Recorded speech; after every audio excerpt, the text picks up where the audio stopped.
Sa isang iglap si Xiaohua ay naging isang malabong anino, sa kanyang paggalaw pa lamang ay agad nang nalock ng nakatatakot na puwersa si Elder Shu, hindi siya makagalaw kahit bahagya at lalong wala siyang pagkakataong gumanti. Ang malabong anino ay dumaan sa kanyang harapan at sa isang kisap mata ay natanggal ang kanyang ulo at maging ang kanyang divine infant ay sinamsam ng maliit na pusa at agad siyang namatay. Ang madugong tanawin ay nagdulot ng matinding pamumutla kay Zhuo Daohuang at sa takot ay agad niyang sinubukang tumakas. Ngunit sa sandaling ito ay kumilos si Ming at sa pagharap kay Zhuo Daohuang ay hindi na niya kailangan ang tulong ni Xiaohua. Isang anino ng liwanag na ubod ng bilis ang hamarang sa harapan ni Zhuo Daohuang sa loob lamang ng isang saglit. Si Zhuo Daohuang ay napasigaw at buong lakas na hamampes gamit ang no-life sword at ang kanyang ginamit ay ang mga galaw ng Dark Sky Black Emperor Sword.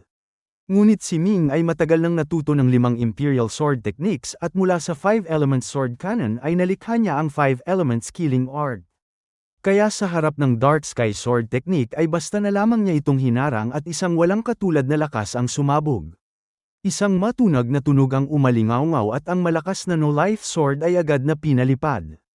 Ang kamay ni Zhuo Daohuang ay nabiyak at siya ay lumipad paatras habang bumubulwak ang dugo. Ngunit bago pa man tuluyang maubos ang lakas ng kanyang paglipad paatras ay muling lumitaw si Ming sa kanyang likuran at isang palad ang dumampi sa kanyang likod. Mahinahon siyang sinabihan ni Ming na magpatuloy sa kanyang pagtakas at isang paglabas ng lakas mula sa palad ay sumabog ang katawan ni Zhuo Daohuang at naging ambon ng dugo at tuluyan na siyang namatay. Tahimik na sinabi ni Ming sa kanyang sarili na sa pagkamatay ng taong ito ay wala nang nakakaalam ng kanyang tunay na pagkakakilanlan at mula ngayon ay siya na lamang si Ye Ming at hindi na siya si Long Xiaobai o si Shang Long. Nang mamatay si Zhuo Daohuang ay isang malakas na sigaw ng galit ang umalingaw-ngaw mula sa sword pool. Hindi nagtagal pagkaalis ni Ming ay dumating ang isang matandang may puting buhok at ito ay si Zhuo Tianheng ang lolo ni Zhuo Daohuang. Tinitigan ni Zhuo Tianheng ang bangkay ni Elder Shu at ang mga bakas ng dugo sa lupa at isang malungkot na sigaw ang kanyang pinakawalan. Puno ng sakit at puot ang kanyang tinig at ang sinumang makarinig nito ay mangingilabot sa takot. Ngunit sa oras na ito ay muling lumitaw si Ming sa Martial God Valley. Sa kanyang paglalakbay pabalik ay nalaman niyang hindi siya pinaghinalaan ni Di Xiong pagkatapos nitong bumalik at hindi rin ito nagtanong kung saan siya nagpunta at wala ring ibang kakaibang nangyari, dahil dito ay nagpasya siyang bumalik upang tingnan ang sitwasyon. Ang Martial God Valley ay mahalaga pa rin para sa kanya at ngayong siya ay isa ng Martial God ay nasa tamang panahon na upang tuklasin ang landas ng martial arts dahil ang mga tao sa Martial God Valley ay dapat na makatulong sa kanya. Ang Martial God Valley ay mukhang walang pinagbago mula noong umalis siya. Nang bumalik siya sa Pleasant Heart Garden ng 7 Kills Hall ay agad siyang sinalubong ng kanyang mga babaeng lingkod at ang nanguna ay si Lian na kanyang tinulungan noon. Pagkakita ni Lian kay Ming ay agad na namula ang kanyang mga mata at humikbi dahil hindi niya akalain na babalik pa ito at nagtaka siya kung bakit ganoon katagal itong nawala. Halos nakalimutan na ni Ming ang babaeng ito ngunit nang makita niya kung gaano ito nag-aalala sa kanya ay bahagyang uminit ang kanyang puso. Ipinaliwanag niyang may inasikaso lamang siya sa labas kaya medyo natagalan ang kanyang pagbabalik at tinanong kung naging maayos ba ang pamumuhay nito sa Pleasant Heart Garden. Ayon kay Lian ay napakatahimik at komportable ng buhay sa hardin ngunit kung wala si Ming ay wala siyang ganang gawin ang anumang bagay. Ngumiti si Ming at sinabing hindi niya naman talaga gaanong natulungan ito. Ito ay may likas na kagandahan at sa bandang huli ay tiyak na magkakaroon ng magandang buhay. Ngunit mariing sinabi ni Lian na hindi niya kailangan ang kayamanan dahil ang tanging nais lamang niya ay manatili sa tabi ni Ming. Tinanong ni Ming si Lian kung mayroong nagpunta upang hanapin siya habang siya ay wala. Matapos mag-isip ay sinabi ni Lian na may isang muyi daw na dumating ng ilang beses at mayroon ding mensahe mula sa pinuno na kapag bumalik si Ming ay agad itong pumunta sa kanya. Bahagyang nangunot ang noo ni Ming, si Di Xiong ay nagpadala noon kay Guo Taidao upang sabihin sa kanya na maging manugang ng Star Cloud Sect ngunit si Guo Taidao ay patay na sa Life Forbidden Zone. Ngayon ay muli na naman siyang ipinapatawag ni Di Xiong, ibig bang sabihin nito ay muli na namang pag-uusapan ang bagay na ito? Sa pag-iisip na ito ay nakaramdam siya ng pagkayamot dahil wala siyang kahit kititing na interes na maging manugang. Ngunit bilang pinuno ng 7 Kills Hall ay hindi maaaring hindi siya sumunod. Inutusan niya si Lian na alagaan ng mabuti ang hardin at pagkatapos maghanda ay agad na siyang nagtungo sa tirahan ni Dishong sa True Martial Garden. Sa loob ng True Martial Garden ay may isang pavilion. Pagdating ni Ming ay naroon si Dishong na nakikipaglaro ng chess sa isang lalaki. Ang lalaking ito ay may presensyang hindi mas mababa kay Dishong, ang kanyang mga kilay ay tila mga espada at siya ay mukhang nasa edad 30 o 40 taon, may kakaibang tindig at karisma na agad na pumupukaw ng paghanga. Mula sa malayo ay agad na nagbigay galang si Ming sa kanyang pinuno at nagtanong kung ipinapatawag siya nito at lumapit siya sa kanila. Katatapos lamang maglagay ni Dishong ng isang pyesa at nakangiting ipinakilala ang lalaki bilang si Han Jiuyin bilang ang ama ni Han Shan na nasa ikalawang pwesto ng Martial Saint List sunod lamang kay Ming. May pumasok sa isipan ni Ming na nabanggit ni Guo Taidao si Han Shan noon at maaaring ang bagay tungkol sa pagiging manugang ay may kinalaman din kay Han Jiuyin. Magalang siyang yumuko at nagbigay galang kay Han Jiuyin bilang isang nakababata. Hindi man lamang tiningnan ni Han Jiuyin si Ming at bahagya lamang tumango pagkatapos ay naglagay ng isa pang pyesa. Binanggit ni Dishong ang tungkol sa pagpunta ni Guo Taidao kay Ming noon at tinanong kung natatandaan pa niya ito. Alam ni Ming na ito na ang sandali. Sinabi niyang binanggit ni Guo Taidao ang tungkol sa Star Cloud Sect at ang nais nitong maging manugang siya, pati na rin ang hamon na dapat ay sinasadya niyang talunin at ibigay ang kanyang pwesto sa Martial Saint List. Sumagot si Dishong na yun nga ang orihinal na plano, ngunit ngayong si Ming ay nasa Martial God na ay paano pa siya hahamunin ni Han Shan. Nang tanungin ni Ming kung ano talaga ang nais ng pinuno ay sinabi ni Dishong na ang bagay na ito ay wala nang kinalaman sa Seven Kills Hall at ipinaubaya na ito kay Han Jiuyin at pagkasabi nito ay tumayo siya at umalis. Tumingin si Ming kay Han Jiuyin na nagsabing pinakaayaw niya ang mga larong hindi natatapos at tinanong kung nais ni Ming na tapusin ang larong ito. Pumayag si Ming at umupo sa posisyong iniwan ni Dishong, mabilis na naglagay ng pyesa at gamit lamang ang kanyang 9-element calculation formation ay hindi siya natatakot sa kalaban. Napansin ni Han Jiuyin ang agresibong estilo ng paglalaro ni Ming at pinuri ang kanyang lakas ng loob. Nagpatuloy silang dalawa sa mabilis na paglalagay ng mga pyesa at ang sitwasyon sa board ay nagbago ng malaki. Mula sa dating pantay na laban ay naging dehado si Ming. Seryoso ang kanyang ekspresyon at mataman siyang nakatitig sa board, kahit na ginagamit niya ang 9-element calculation formation na perpekto ang pag-aanalisa ay bakit unti-unti siyang natatalo. Tinanong siya ni Han Jiuyin kung nagtataka ba siya kung bakit kahit perpekto ang kanyang kalkulasyon ay natatalo pa rin siya. Magalang na humingi ng patnubay si Ming.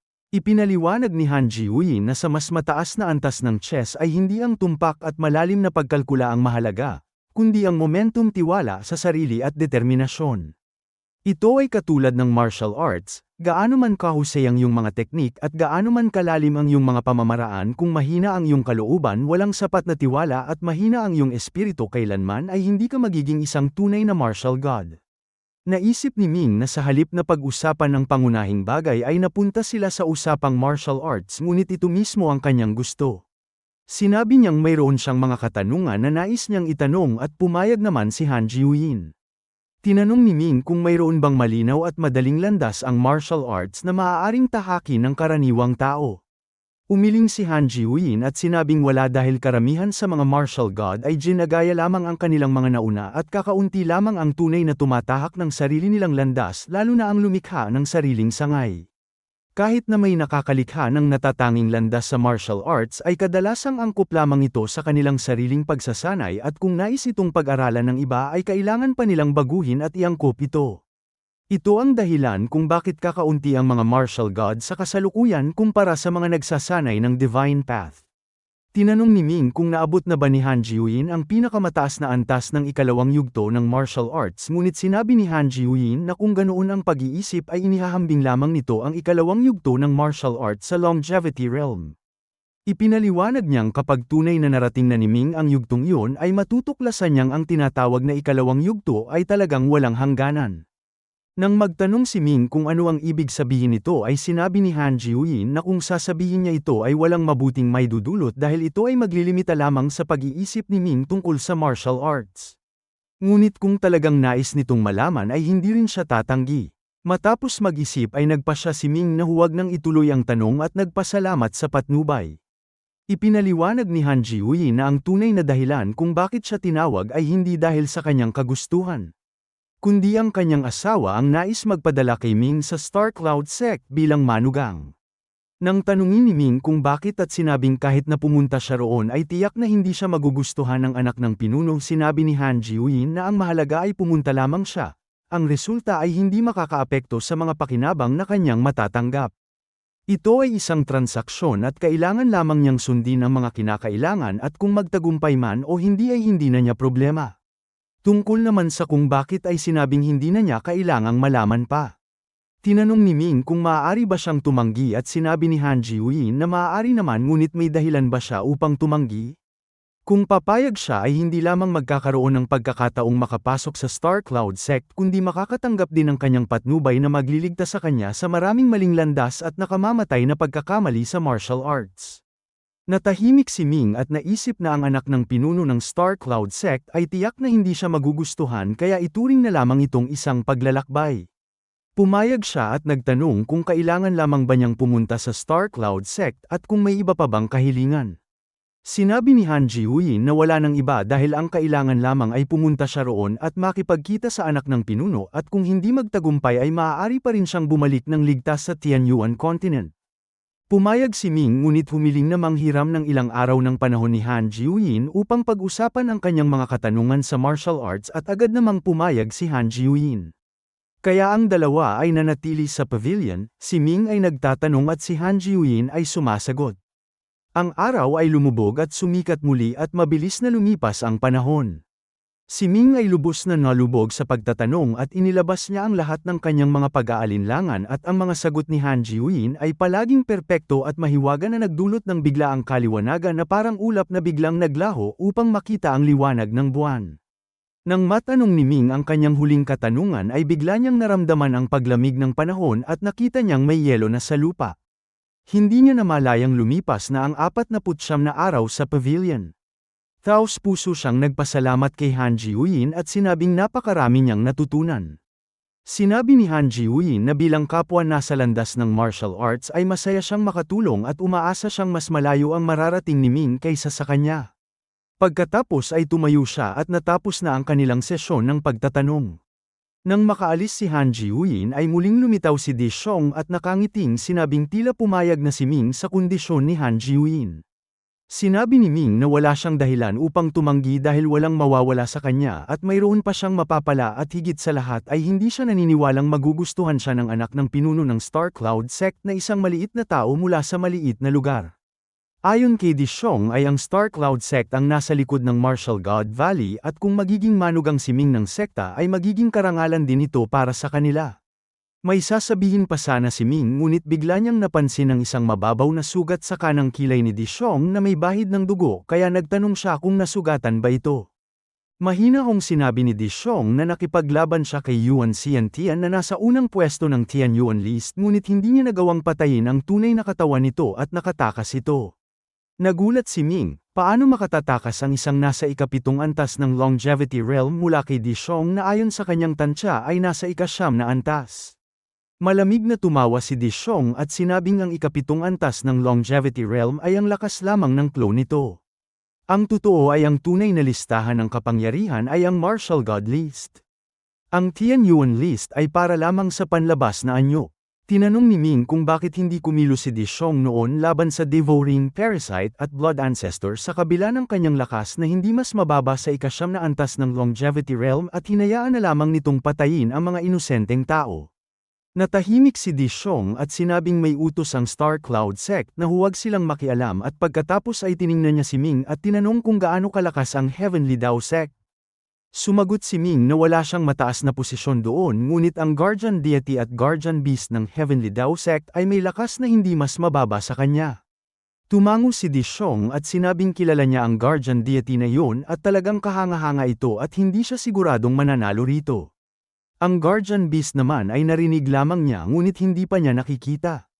Pinigilan ni Ming si Xiaohua na nasa kanyang bag na lumabas at sinabing ang Guardian Beast ay isang God-devouring cat na may pambihirang pinagmulan. Kinilala ito ni Di Xiong bilang isang talagang nakatatakot na nilalang.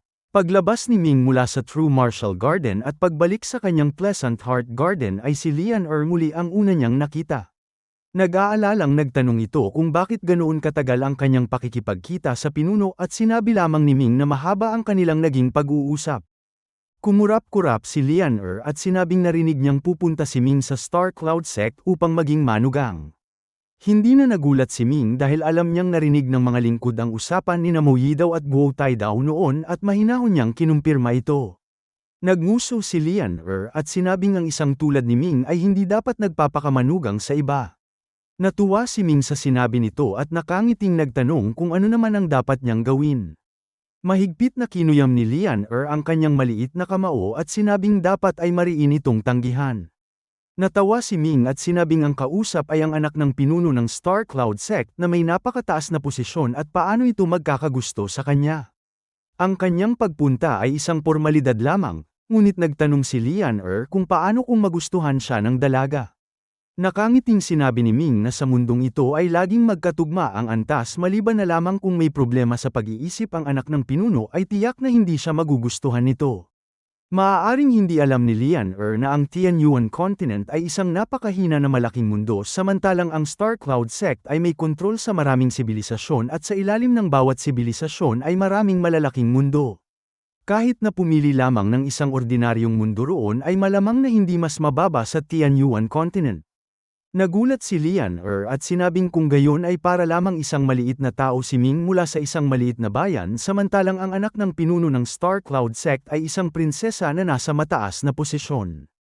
Tumango si Ming at sinabing tama ang paghahambing nito ngayon ay tatanungin niya kung ang isang prinsesa ba ay magkakagusto sa isang maliit na tao mula sa maliit na bayan. Ngunit sinabi ni Lian-er na hindi ito tiyak at maaaring magustuhan ng prinsesa ang isang tulad ni Ming. Natatawang sinabi ni Ming na tila masyadong maraming nababasang kwento si Lian-er ngunit mariin itong tumanggi. Sinabi ni Ming na magsasanay na siya at pinayuhan si Lian-er na huwag siyang istorbohin. Ngunit nagtanong si Lian-er kung maaari ba siyang isama ni Ming sa Star Cloud Sect dahil kung sakaling maging manugang ito ay kakailanganin pa rin ito ng isang lingkod sa tabi nito. Bagaman hindi naniniwalang magiging manugang siya ay naisip ni Ming na magandang isama si Lian-er dahil hindi niya alam kung gaano katagal siya mananatili roon at masarap na may isang matulunging magandang babae na mag-aalaga sa kanya. Pumayag siya at labis na natuwa si Lian-er. Pagkaalis ni Lian-er ay sinimulan ni Ming na tunawin ang lahat ng natutunan niya mula kay Han Jiuyin sa mga nakaraang araw. Mabilis na lumipas ang mga araw at dumating ang araw ng kanilang napagkasunduan at dinala niya si Lian-er patungo sa Han Residence. Ang Han Residence ay nasa gitnang silangan ng Martial God Valley at isa itong hindi gaanong kalaking estate. Pagdating ni Ming ay agad siyang sinalubong ng tagapamahala at dinala sa bulwagan kung saan naghihintay na si Han Jiuyin. Nakangiting tinanong siya ni Han Jiuyin kung handa na siya at sumagot si Ming na handa na ang lahat. Ipinaliwanag ni Han Jiuyin na may kasamang mag-aasikaso sa kanyang paglalakbay sa Star Cloud Sect at anumang katanungan o kahilingan ay maaari niyang sabihin dito. Pagkasabi nito ay lumitaw si Mo Yidaw na siyang magiging kasama ni Ming sa paglalakbay. Nang tanungin ni Ming kung silang dalawa lamang ay kinumpirma ito ni Mo Yidaw ngunit sinabi nitong maaari siyang magdala ng kanyang mga lingkod. Pinakilala ni Ming si Lian-er at sinabi ni Mo Yidaw na maaari itong sumama. Nagpasalamat si Ming kay Mo Yidaw sa kanyang abala ngunit sinabi naman ito na hindi ito problema. Iminungkahi ni Mo Yidaw na huwag na nilang abalahin pa si Han Jiuyin at sila na lamang ang mag-usap kaya umalis na si Han Jiuyin at iniwan silang tatlo sa bulwagan. Sa kanilang pag-uusap ay nalaman ni Ming na sa araw ding yun sila aalis sa pamamagitan ng teleportation formation patungo sa Star Cloud Sect. Ngunit pagdating doon ay hindi siya direktang makikipagkita sa anak ng pinuno dahil kailangan muna niyang makapasa sa tatlong kondisyon. Ang una ay ang sumali sa Star Cloud Sect at maging isang 5-star disciple o mas mataas pa. Ang pangalawa ay ang makapasok sa tirahan ng pinuno bilang isang steward. At ang pangatlo ay ang magkaroon ng karangalan at mapansin ng pinuno. Matapos marinig ang tatlong kondisyon ay hindi napigilan ni Ming na sabihing hindi ito madaling makamit sa maikling panahon. Ngunit nakangiting sinabi ni Mo Yidaw na hindi ito problema dahil kung hindi sa 1 taon ay sa 2 taon at kung hindi pa rin ay sa 3 taon at kung talagang hindi makamit ay hindi rin nila ito sisisihin. Pumayag na lamang si Ming at sinabing umalis na sila. Sa itaas mismo ng Han Residence ay may isang malaking teleportation formation na direktang nag-uugnay sa Star Cloud Sect at ang halaga ng pagpapaandar nito ay napakalaki. Ang base ng formation ay isang malaking plataporma at ang tatlo ay nakatayo rito. Hindi nagtagal ay yumandarang formation at isang puting haligi ng liwanag ang pumaitaas at nawala ang tatlo. Sa loob ng space-time channel ay pakiramdam ni Ming ay ilang araw ang lumipas at nang tuluyang mawala ang makukulay na liwanag ay natagpuan nila ang kanilang sarili sa isang malaking tirahan. Paglabas niya ay agad niyang naramdaman ang pagkakaiba ng kapaligiran kumpara sa Tianyuan continent. Ang hangin ay puno ng napakataas na antas ng espiritual na enerhiya at tuwang-tuwang sinabi ni Mo Yi daw na narating na nila ang Star Cloud Sect. Nang tanungin ni Ming kung saang lugar sila naroroon ay ipinaliwanag ni Mo Yi daw na ito ang punong tanggapan ng Star Cloud Sect, isa sa pinakamahalagang piraso ng orihinal na ancestral source continent na tinatawag na Star Cloud Continent at gaya ng naramdaman ni Ming ay napakataas ng antas ng espiritual na enerhiya rito. Paglabas nila mula sa malaking tirahan ay nakita ni Ming ang isang tuwid at malapad na kalsada at ang mga tindahan sa magkabilang gilid ay tila walang gaanong pagkakaiba sa Tianyuan continent o maging sa Three Emperors World. Si Mo Yi daw ang nanguna at sinabing nais niyang ipakilala kay Ming ang bagong kapaligiran. Ang kalyeng ito ay nasa isang liblib na lugar kaya hindi ito gaanong maunlad. Ang Star Cloud Continent ay may napakaraming lungsod at ito ay isa lamang sa mas maliliit at dito muna sila mananatili hanggang sa makaangkop si Ming at pagkatapos ay maghahanda na siyang sumali sa Star Cloud Sect. Tinanong ni Ming si Mo Yi daw kung maaari ba siyang tulungan ng asawa ni Han Jiuyin na madaling makapasok sa Star Cloud Sect dahil ito ay taga Star Cloud Sect. Umiling si Mo Yi daw at sinabing hindi ito maaari ngunit sa galing ni Ming ay tiyak na wala siyang problema sa pagsali at usapin lamang ito ng panahon. Nang tanungin ni Ming kung walang mga bansa o dinastiya sa Star Cloud Continent at ang lahat ay direktang pinamumunuan ng Star Cloud Sect ay ipinaliwanag ni Mo Yi daw na kabaligtaran nito, mayroong hindi mabilang na mga dinastiya at bansa sa Star Cloud Continent ngunit lahat sila ay sumusunod sa Star Cloud Sect. Sa ganitong paraan ay hindi na kailangang direktang pamahalaan ng Star Cloud Sect ang lahat at pinamamahalaan na lamang nila ang mga bansa at dinastiya na mas madali at mas kaunti ang problema. Ang bansang kanilang kinalalagyan ay tinatawag na Overlord Country, isang katamtamang laki ng bansa. Ang Overlord Country ay isang vassal state ng True Dragon Dynasty at ang True Dragon Dynasty naman ay isa sa 9 na pinakamalaking dinastiya ng Star Cloud Continent. Tinanong ni Ming kung gaano kalaki ang Star Cloud Continent at kung gaano karami ang populasyon nito. Ayon kay Mo Yi daw ay mahigit 100 ulit na mas malaki ito kaysa sa Tianyuan Continent at dahil sa kasaganaan nito ay daan-daang ulit na mas marami ang populasyon at mayroon itong ilang 10 trilyong katao. Labis na nagulat si Ming. Ang 1 trilyon ay katumbas ng 100 milyong kaya ang ilang 10 trilyon ay nangangahulugang ilang bilyong-bilyong tao. Sa ganoong karaming populasyon ay talagang mas mainam na pamahalaan ito sa pamamagitan ng mga bansa. Sa loob ng kalahating araw ay halos nalibot na ni Ming ang maliit na lungsod at napansin niyang ang antas ng kasaganaan nito ay katulad ng East Capital o North Capital ng Tianyuan ngunit dito ay itinuturing lamang itong maliit na lugar. Nang bumalik sila sa malaking tirahan ay naghanda na si Lian ng pagkain. Nakangiting sinabi ni Mo Yi daw na mabuti na lamang at naisip ni Ming na isama ang isang lingkod na tulad ni Lian dahil kung hindi ay kailangan pa nilang kumain sa labas at hindi tiyak kung angkop sa kanilang panlasa. Ang husay ni Lian sa pagluluto ay napakahusay at maging si Ming ay labis na nasiyahan lalo na si Mo Yi daw. Sa sumunod na 2 hanggang 3 araw ay walang seryosong ginawa si Ming kundi ang maglibot-libot at kung minsan ay isinasama niya si Lian Pagbalik nila ay kumakain at nagsasanay lamang siya at napakatahimik ng kanyang pamumuhay. Sa ika-7 araw ay sinabi ni Mo Yi daw na sapat na ang kanyang pag-aangkop at maaari na niyang subukang sumali sa Star Cloud Sect at ipinaliwanag nito ang proseso. Upang makasali sa Star Cloud Sect ay kailangan niyang dumaan sa seleksyon ng isang lungsod at ang lungsod ay nasa ilalim ng commandery, ang commandery ay nasa ilalim ng probinsya at ang probinsya ay nasa ilalim ng bansa. Pagkatapos ng sunod-sunod na seleksyon ay ang mga irerekomenda lamang ng bansa ang may kwalipikasyong tumanggap ng huling pagsubok sa Star Cloud Sect. Nang marinig ang ganoong kakomplikadong proseso ay agad na nainip si Ming at sinabing dapat may mas madaling paraan.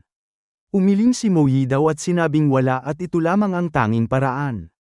Samantala ay nagtitimpla ng tsaa si Lian sa tabi ni Ming at nabanggit niyang may narinig siyang kwento sa kanyang mga paglilibot. Ayon dito ay may isang tao na hindi dumaan sa anumang seleksyon at sa halip ay hinamon at sinaktan nito ang pinakamagaling sa Overlord Country. Dahil dito ay nag-utos ang hari na direktang ipadala ang taong ito sa Star Cloud Sect at siya ay naging isang disciple. Maraming taon na ang lumipas at ang taong iyon ay isa ng two-star disciple. Nagliwanag ang mga mata ni Ming at nagtanong kung maaari ba itong gawin. Ngunit nabahala si Mo Yidaw at sinabing huwag itong gagawa ng anumang kapusukan dahil ang mga taong nakakapasok sa seleksyon ay kadalasang may malakas na koneksyon sa pamilya at kung hahamunin niya sila ay tiyak na magkakaroon siya ng mga kalaban. Sila ay mga maliit na tao lamang mula sa Tianyuan sect at hindi dapat basta na lamang gumawa ng mga kalaban. Hindi nagpatinag si Ming at sinabing kapag siya ay naging disciple na ng Star Cloud Sect ay wala nang magagawa ang mga lokal na puwersa laban sa kanya. Nakangiting sumang-ayon si Lian dahil kapag nakapasok na si Ming sa Star Cloud Sect ay tiyak na hindi maglalakas loob ang mga lokal na puwersa na maghihiganti.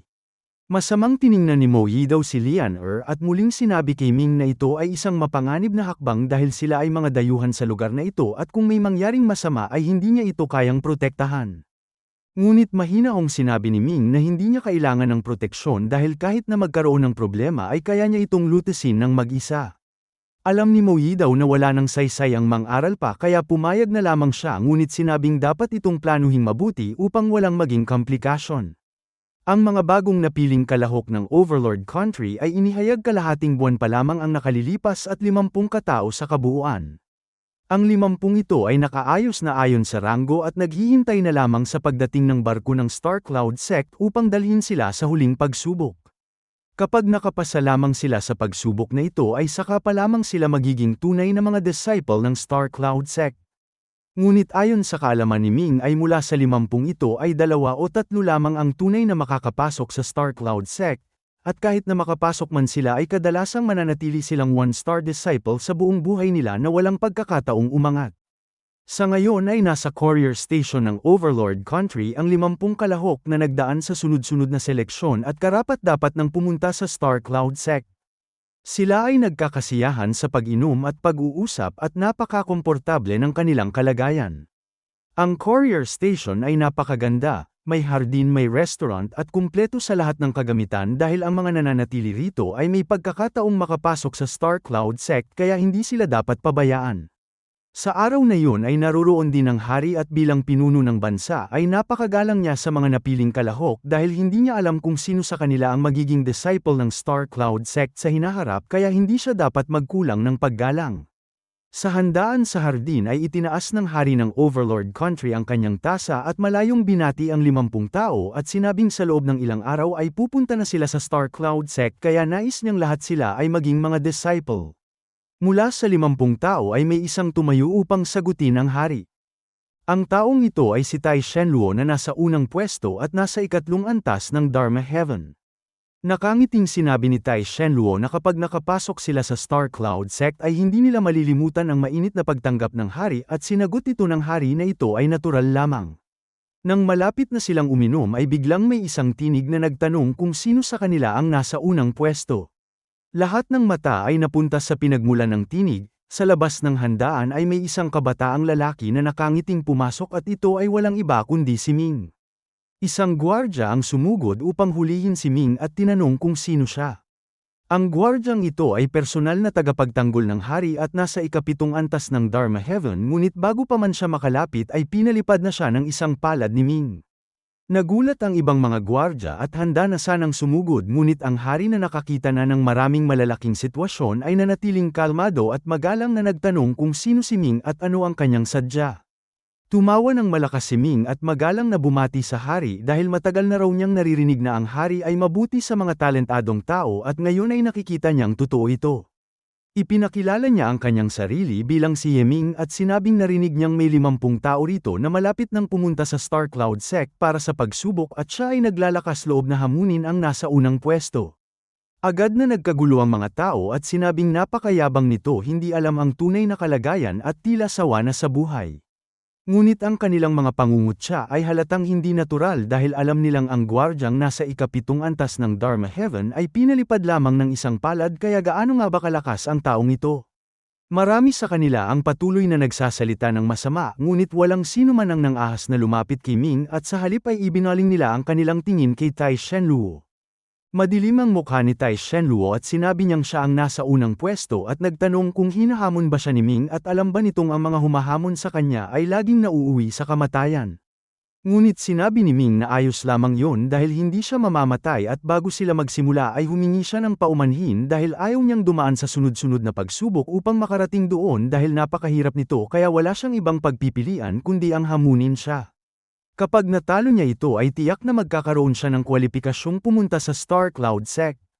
Malamig na tumawa si Tai Shenluo at nagtanong kung alam ba ni Ming kung sino siya ngunit sinabi ni Ming na hindi mahalaga kung sino ito, maliban na lamang kung ang pamilya nito ay mula sa Star Cloud Sect kung hindi ay huwag na nitong banggitin pa dahil hindi ito makakatakot sa kanya. Lalong sumama ang mukha ni Tai Shenluo at sinabing talagang napakayabang ni Ming. Magalang na nagtanong si Ming sa hari kung maaari niyang hamunin si Tai Shenluo.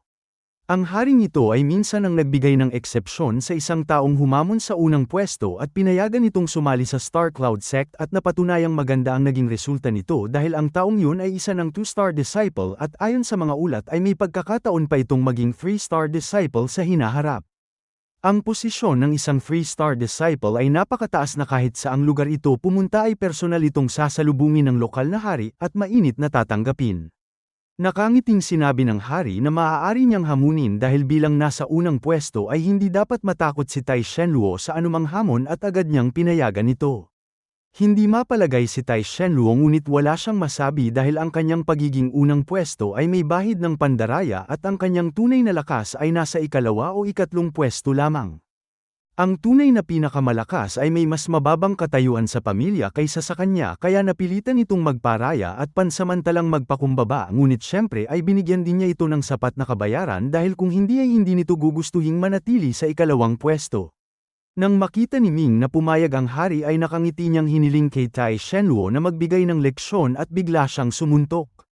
Ang distansya nila ay ilang 10 hakbang ngunit isang malakas na nakatagong lakas ang biglang sumugod. Humagibis ang hangin kumulog at ang lakas ay talagang kahanga-hanga. Ang kanyang suntok ay isang ordinaryong galaw lamang ngunit dahil sa kanyang lakas ay kahit ang pinakasimpleng teknik ay nagdulot ng pambihirang epekto. Labis na nagulat si Tai Shenluo at buong lakas na hinarang ang dalawang palad upang direktang pigilan ang suntok ni Ming. Ngunit habang abala ang lahat ng kanyang atensyon sa suntok na ito ay biglang may lakas na sumulpot mula sa ilalim ng lupa at nanghina ang kanyang mga paa at siya ay pinalipad paitaas at isang mahinang daing ang kanyang pinakawalan sa kalagitnaan ng hangin. Bumagsak si Tai Shenluo sa lupa nang walang malay at ang kanyang buong katawan ay namamanhid at hindi siya makagalaw. Ang totoo ay gumamit si Ming ng isang klasikong estratehiya, nagpakita siya ng lakas sa harapan ngunit may lihim na pag-atake sa likuran, isang puwersa ang damaloy sa lupa at sa isang pagtama ay nawalan ng kakayahang lumaban ang kanyang kalaban. Ang mga nanunood ay hindi makapaniwala sa kanilang nakita dahil ganoong kadali na lamang natalo si Tai Shenluo na nasa unang pwesto.